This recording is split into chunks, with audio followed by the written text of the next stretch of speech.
Ayan, makaon na ako. Oh my gosh. Alam niyo kung ano pagkain ko?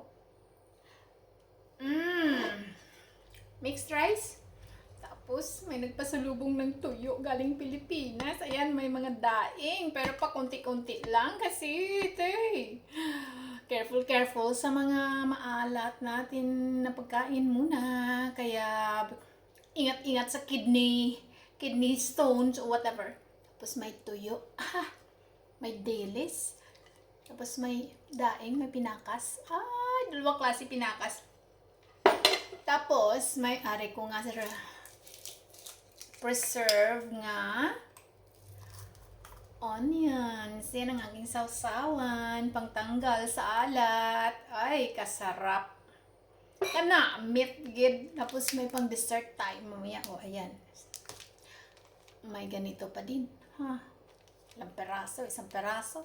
Tama na yan pang dessert. Diba? Pangtanggal pangtanggal alat sa bibig at sa kalalamunan. Yan, kuha tayo